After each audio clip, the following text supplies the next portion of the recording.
She's a dead fish in bed. This girlfriend is dealing with a highly toxic boyfriend. Can this woman save her relationship? Or will she be forced to break up once and for all?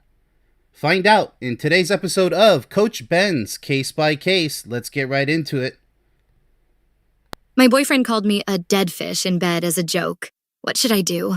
I've been with my boyfriend for 6 years. Our sex life wasn't too bad for the first 2 years. We would do it 3 to 4 times a week and sometimes even twice a day. Then, about 3 years into the relationship, our sex life fizzled out. I actively tried pursuing fun time with him, and he rejected me for a number of reasons. The frequency of our sex life was maybe once or twice every 2 weeks. Now, it's at least once every 3 or 4 weeks.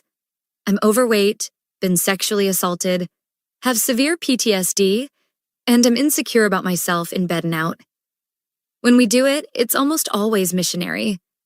I don't like being on top because I'm embarrassed of myself being too heavy or gross looking or not being good performance-wise. Doggy makes me bleed like crazy. I've been to the gyno about it and don't know what the problem is. And that only started a few years ago. All right, what a sad way to start this particular case. Got a lot of immaturity in this case already right off the bat.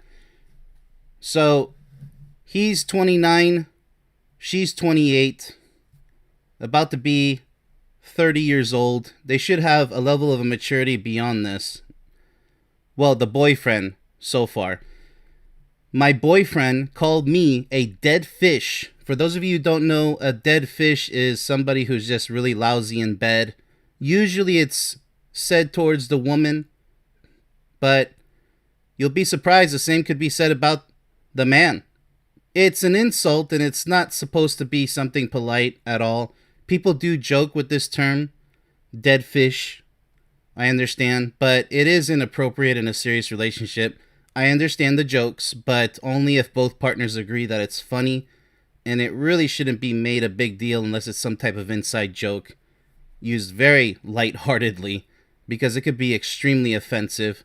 As with other types of humor out there, let's proceed. So he called me a dead fish in bed as a joke. There it is. What should I do? I've been with my boyfriend for 6 years. Wow, that's a long time. That's a long time. Maybe they're suffering from burnout. I don't know, because it sounds like a first time he's saying this. Otherwise, she would have been saying like there's a history of calling her a dead fish. Our sex life wasn't too bad for the first 2 years. We would do it 3 to 4 times a week. That's pretty good. That's pretty good. And sometimes even twice a day. That's maximum. I recommend once a day max. But twice a day, okay, that's pretty heatful. that's a lot of heat right there. That's pretty hot. Then about 3 years into the relationship, our sex life fizzled out. Okay, this can happen. You start off with the big bang. You pull back that spring in the slot machine and it goes really fast, and then you get into the bumps. I understand. I actively tried pursuing fun time with him. I guess she means fun times. And he rejected me for a number of reasons. Okay, I'm not sure if those are sexual advances. The frequency of our sex life was maybe once or twice every 2 weeks. Okay, so it's drastically reduced. So something's going on. I mean, it's not mandatory, obviously. I mean, it's according to both partners, how they feel, how they're doing. Let's see why. Maybe there's a reason why the frequency of sex has diminished so drastically. I mean, at least it's not a sexless marriage. I mean, well, they're not married. At least it's not a sexless relationship. Now, it's at least once every 3 or 4 weeks. Okay, so now it's alarming. Now it's alarming. Once every 3 or 4 weeks. This is pretty much sexless. This is not good. And sex is extremely important. I'm not saying you have to have once a day, but it means something when the sex is lacking. There's no high expectations. It's just a concern. It's like, okay, my boyfriend's not hugging me, not kissing me, he's avoiding me. Sex is just as important. avoiding sex. It means something deeper is going on. There's a real big problem there.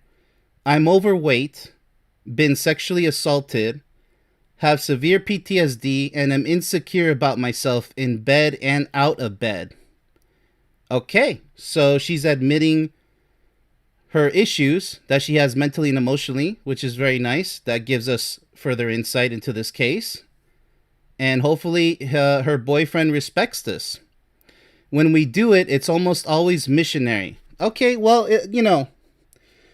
that explains a lot because the sex is diminishing, so missionary is the easiest position in sex. Man on top, usually. Cowgirl is when she's on top, but cowgirl is a little bit more difficult than missionary, I would say, because of reasons that are pretty obvious. I don't like being on top. There she goes. Because I'm embarrassed of myself being too heavy. That's understandable if you're overweight. You don't want to crush your boyfriend. You're not obese. You're just overweight. I get it. Or gross looking. So she's a little insecure. Most women are more insecure than men. That's understandable. That's why a lot of women, I'd say the majority, put on makeup. It's okay. Most men will tell their girlfriends and wives that, hey, you look fine without makeup.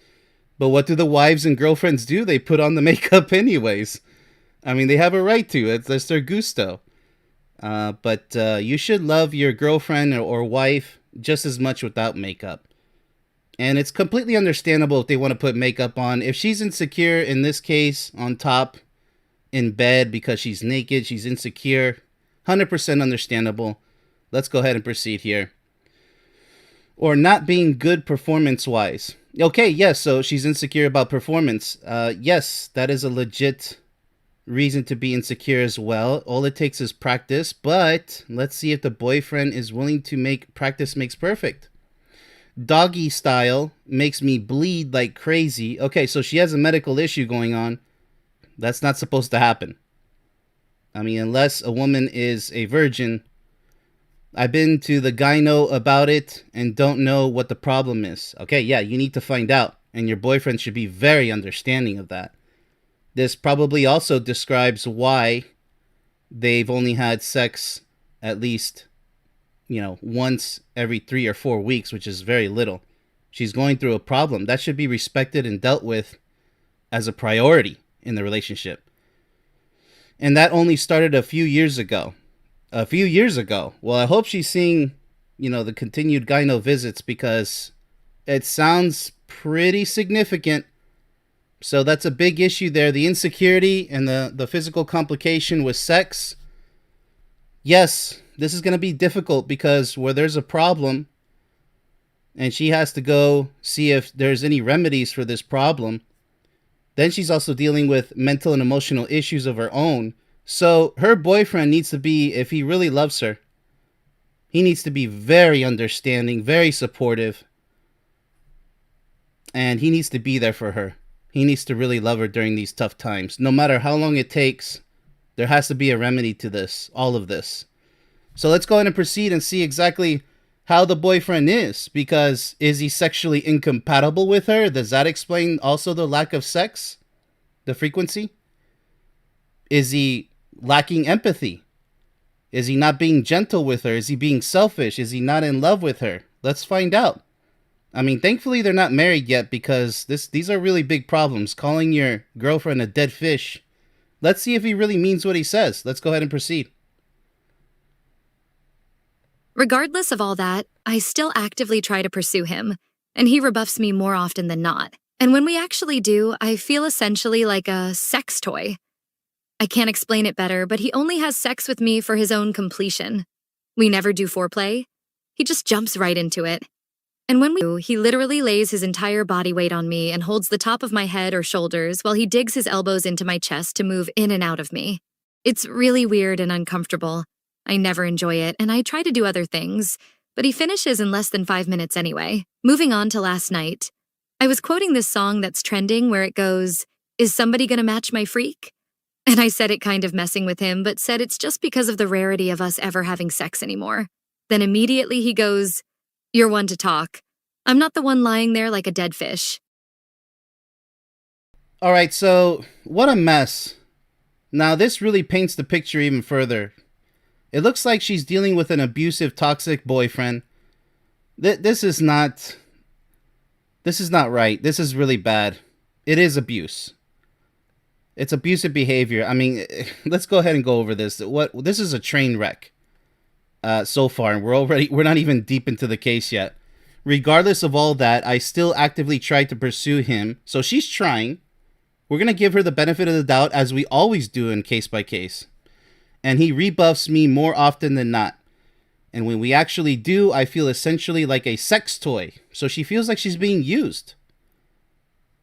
I can't explain it better, but he only has sex with me for his own completion. Okay, so this is like a machismo behavior where the man pretty much just gets on top, rolls over, and goes to sleep. I don't know if she's going to say that, but this is a classic case of selfishness, lack of empathy, and abusive behavior overall. Let's see how bad this case is. We never do foreplay. That's a huge red flag. He doesn't love you. I'm sorry to already declare it. It does not sound like this man loves you. Because foreplay includes kissing, hugging, embracing, spooning, cuddling, talking to each other softly. A lot of different things in foreplay. If you get just right down to the penetration without any of that, that's using somebody. That's just pretty much borderline prostitution without money involved. You're using your partner for your own sexual gratification. That's not love. That's not love. Let's see how bad things are. He just jumps right into it. Exactly. That's the worst of the worst. That's the worst partner you could possibly have. And even nowadays, there are toxic females who do the same thing. They'll go ahead and straddle their partner, reach orgasm, and hop off as if nothing happened.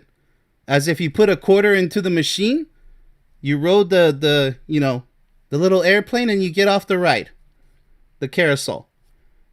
Whatever example you want. It's just using somebody like an object. So both males and females, toxic males and females, they both are guilty of this. In this case, it's the boyfriend, a toxic boyfriend here. And it's a shame. 6 years of your life down the drain. Because here you are, you ran into a titanium wall. Maybe the red flags were there in the beginning of the relationship. And maybe you ignored them. Who knows? We don't know yet. Let's find out. And when we do, he literally lays his entire body weight on me. So he's lousy at having sex. He's not a good lover. I don't know if once upon a time he was. And he holds the top of my head or shoulders while he digs his elbows into my chest. Sounds like he's a dead fish. What's going on here? Who does that? Into her chest? I mean, you know how sensitive a woman's breasts are? It's not a chest like men, and even that would hurt a man if you dig your elbows into a man's chest. I mean, this is... It sounds like he's a dead fish from what she's explaining, and we're going to give her the benefit of the doubt, as we always do, to move in and out of me. Okay, so he's just pretty much using her. This is abuse, and this is just pretty much sexual abuse at this point. I know she's allowing it, but she's trying to make the relationship work. So she is granting consent. But that doesn't mean that it's a healthy relationship at any level. And unfortunately, many partners do this. They remain in an abusive relationship. They don't call it off. They don't talk seriously enough about it. And they just continue to go along with it. And she has medical problems. In order to have sex, there are options. But where's the pleasure for her? Where's her pleasure? You know, the woman has to be in control just as much as the man in a sexual relationship. Let's go ahead and proceed. It's really weird and uncomfortable. Of course it is. There's no love. Of course it's uncomfortable. And it's probably painful for her too. Very painful. Elbows digging into your chest, your breasts. That's extremely painful for a woman. I never enjoy it. And I try to do other things. But he finishes in less than 5 minutes anyway. Yeah, this is use and abuse. And rinse and repeat. This is very bad. This is probably as bad as it gets. Anyway, moving on to last night. And she's pretty tolerable about it. She sounds pretty chill. And this is, well, desensitized. What can I say? Mentally and emotionally desensitized. Probably physically desensitized as well. I was quoting this song that's trending where it goes, "Is somebody gonna match my freak?" Okay, now freak here means, is somebody gonna match my level of sexual capabilities and abilities? As far as providing sexual satisfaction. So it's pretty much a flirtatious song. I haven't heard it, but that's what it means, being a freak in bed. For those of you who don't know. And I said it kind of messing with him, but said it's just, well, yeah, so he said, it says him, but he said it's just because of the rarity of us ever having sex anymore. Okay, that is what he said, she said. Then immediately he goes, "You're one to talk." So, all right, so this is a sarcastic tone. This is a highly disrespectful tone. "I'm not the one lying there like a dead fish." There it is. So why is he unhappy? And on top of it, he still has sex with her. You do not have sex with a partner who's not in love with you. Now it's sexual abuse. Understand? It might be legal because your partner's granting consent. But there he is making the worst type of love. That's not even called love. He thinks it is.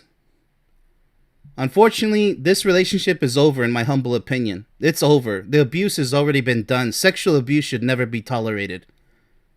It's beyond unacceptable. I could say a lot of words for it. Let's go ahead and proceed. Very sad case.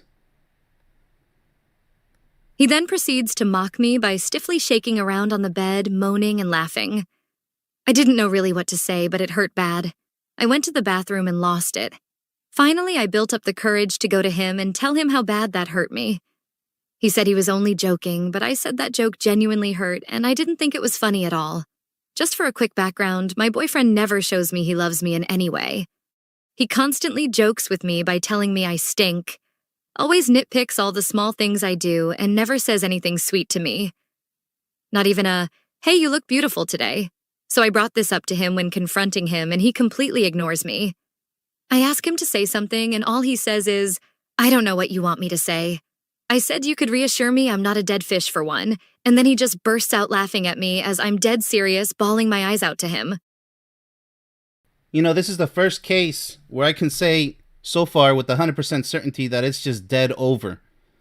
That the only dead fish is the boyfriend, and it's a dead relationship because he is a dead fish. She's not the dead fish here. What he's complaining about, she has a heart. She has a strong mind. She's enduring the sexual abuse. She's trying to make it work, from what it sounds. And he's just using her, and she's allowing herself to be used. Maybe she's scared. That's why she's asking for help. Let's go ahead and read this. He then proceeds to mock me. There's no respect. Once there's no respect, there's no more love. By stiffly shaking around on the bed, moaning and laughing, I didn't know really what to say, but it hurt bad. I bet it hurt. He's insulting you openly because he's mistaking your kindness for weakness. He's taking advantage of your weakness. I went to the bathroom and lost it. So she's suffering in silence. That's just the worst type of suffering you can endure in this life. When you think that there's no one else who can help you, because this is a personal, intimate situation. This is a personal problem. Finally, I built up the courage to go to him, there you go, and tell him how bad that hurt me. He said he was only joking. Doesn't sound like it, buddy. But I said that joke genuinely hurt me, and I didn't think it was funny at all. Of course it's not.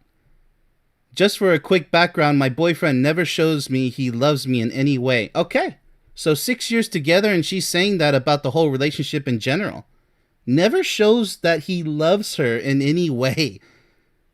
That's probably one of the worst sentences in this whole case. He constantly jokes, quote unquote, with me by telling me I stink.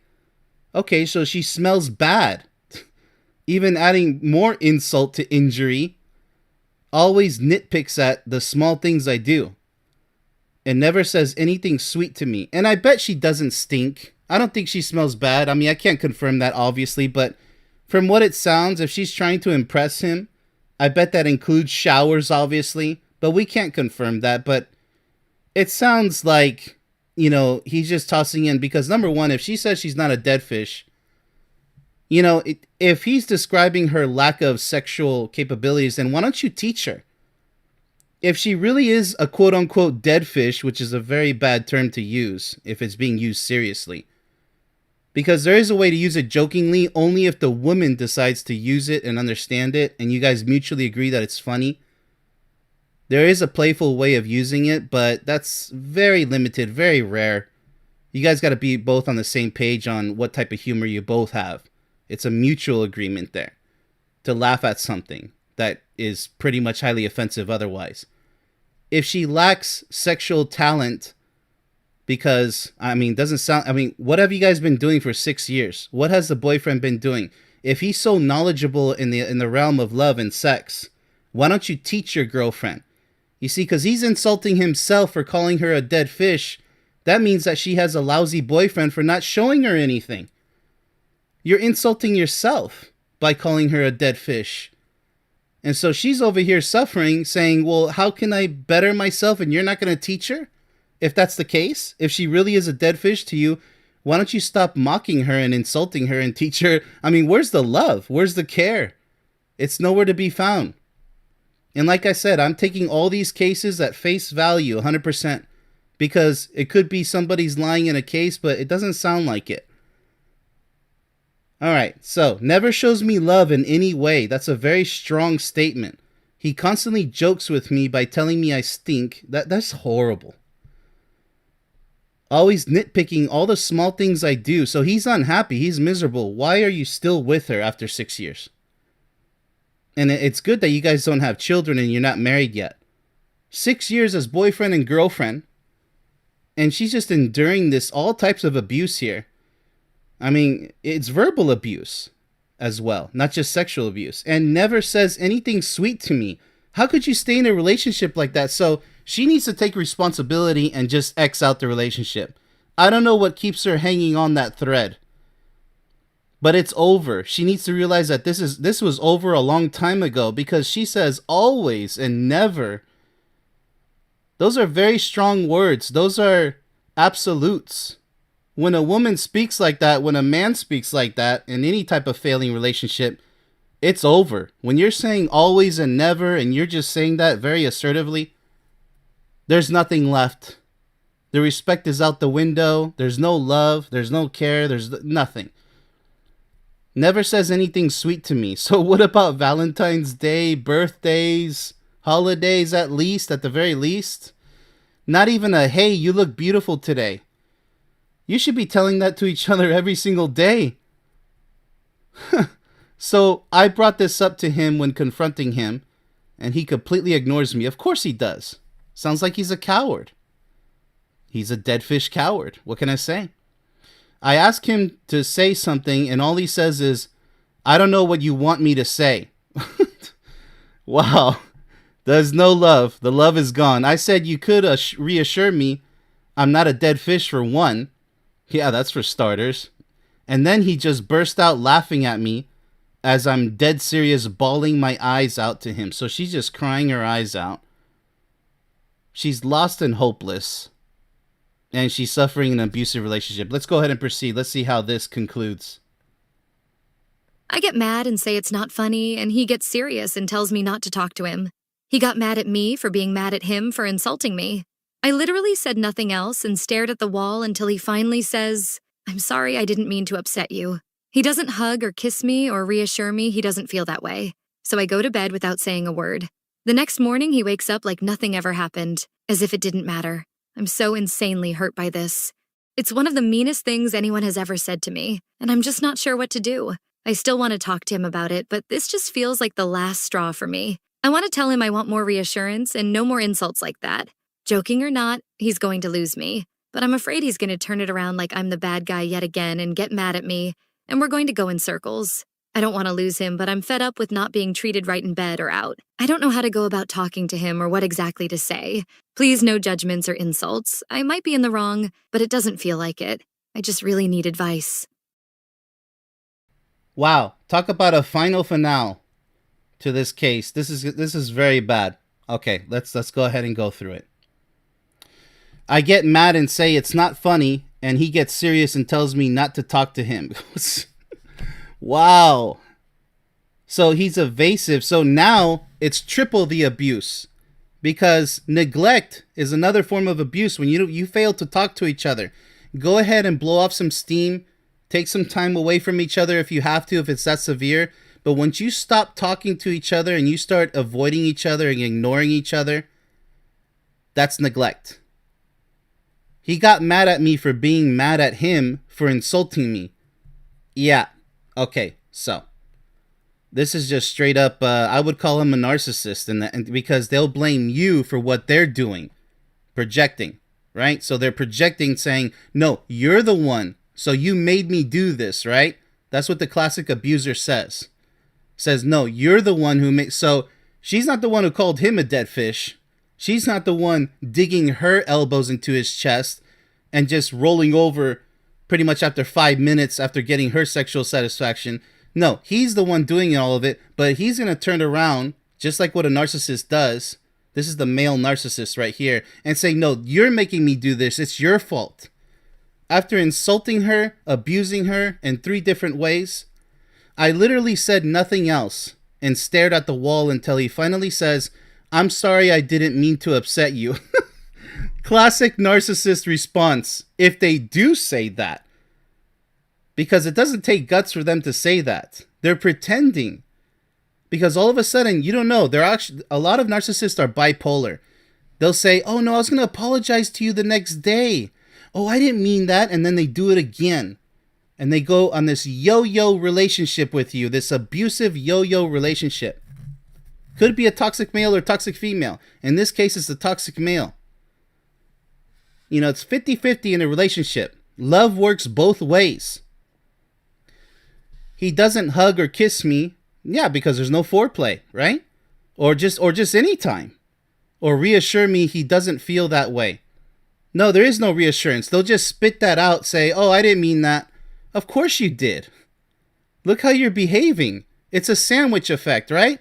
You behave abusive on the top, then you pretend to apologize as the meat and potatoes of it, and then the other bun is pretty much more abuse. It's like this abusive sandwich that she has to endure and just suck it up and just eat it every single day. That abusive sandwich. The triple effect, the triple abuse here, as noted. So I go to bed without saying a word. Yeah, what else is there to say? I don't blame her. The next morning he wakes up like nothing ever happened. Classic narcissist. Classic abuser. Like nothing, they're completely without emotion. Emotionless. They're stone cold. These are huge red flags that she should have saw coming from a mile away. 6 years together down the drain. Wasted 6 years of your life. And many people waste much longer than that. 10 years, 20 years, 30 years together. All because something was just it was just growing stronger and stronger. Snowballing into because they don't deal with the problems in time. You have to know who you're getting involved with if you're trying to be together for an entire lifetime.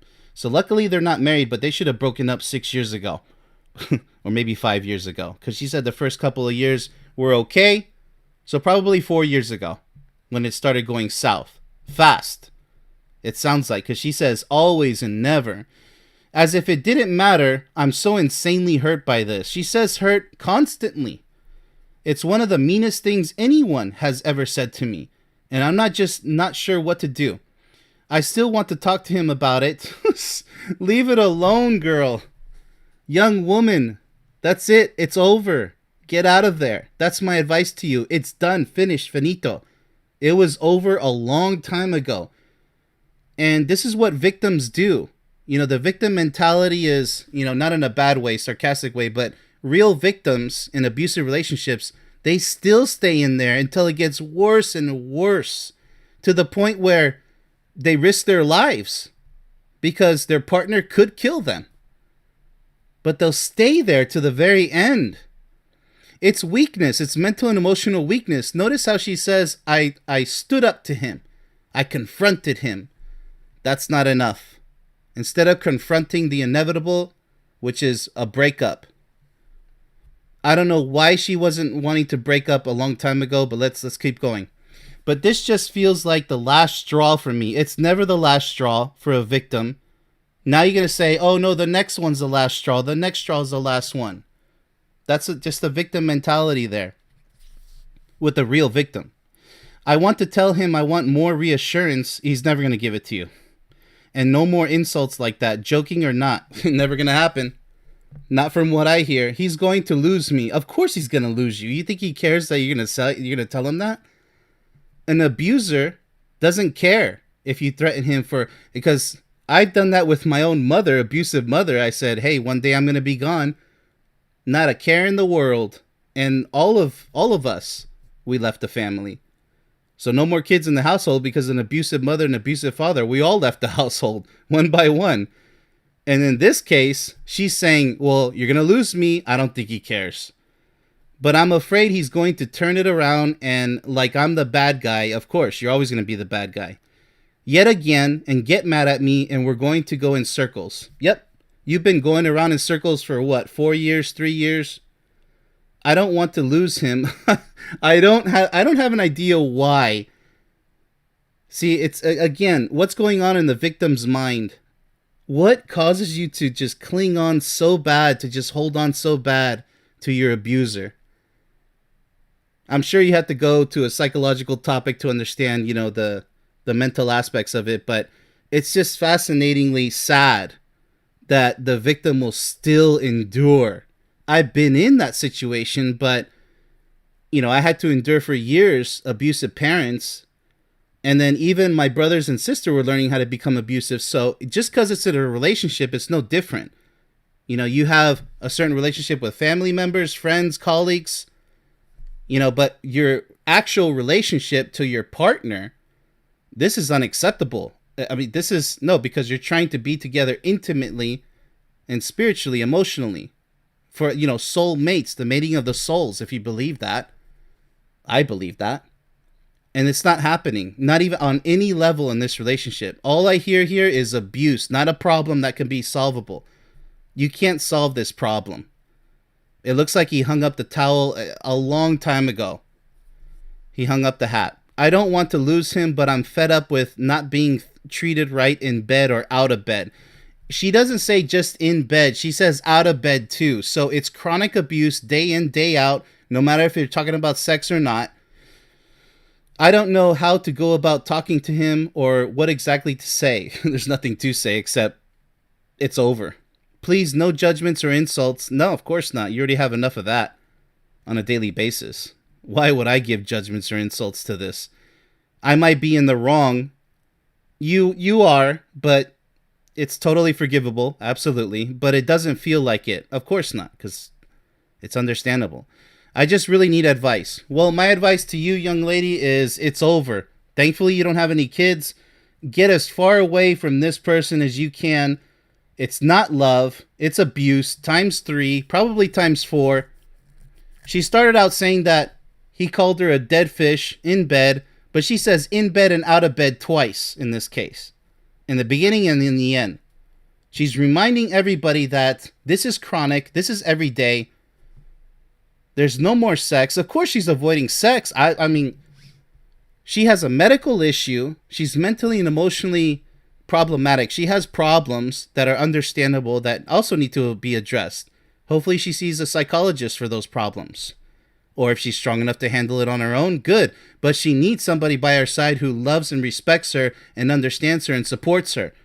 Not this macho maniac, this abuser on steroids, taking advantage of her and abusing her in 3 different ways or 4 different ways.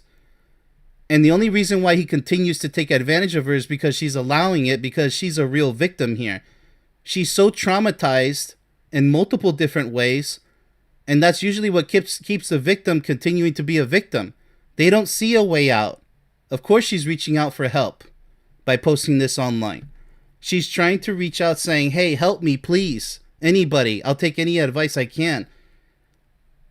I mean, the best form of help is to get out of there. Just jump ship. Hit the ejection lever. It's over. It's done. There's no love at all. And we could tell very early in this case. So, respect, patience, understanding, love, and care. The list goes on and on as far as how much effort is required in order for a lifelong relationship to last forever. Every single day is an opportunity to love your partner more and more. Not less and less, as we saw in this case. Move forward, never backward. It's okay to joke around about things, but both partners must take special care never to offend each other.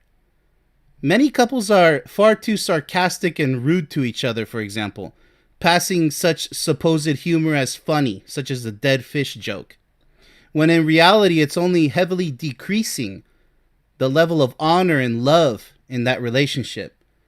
So once again, you guys both have to mutually find that funny. You can't just say, you're a dead fish. In this case, there's no joking around, as he says. There's no evidence of that. He's dead serious. And on top of that, the way he describes how he is in bed, it turns out that he's the actual dead fish. What a twist of events. So you would expect it to be justified and say, well, she just lacks sexual talent, sexual capability. If that was the case and you were using dead fish in a funny way and she accepts it as humorous, you guys both accept it as humorous, and okay, well then let me improve myself, my capabilities in bed. Let me explore, let's practice sexually together and let's improve ourselves.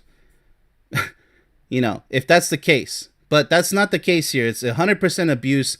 This case is dismissed. So this was a very poor case here of abuse. Very sad case. Sorry to say. But hopefully people learn from this to jump out of such a relationship if the red flags are there. Trust me, the red flags were there years ago in this case. But she insisted to still hope for the best. You can't hope for the best if it's already gone. It's already defeated. It's blown up. The relationship is dead. Probably from the very start. So this has been Coach Ben's Case by Case. Much love, and until the next one.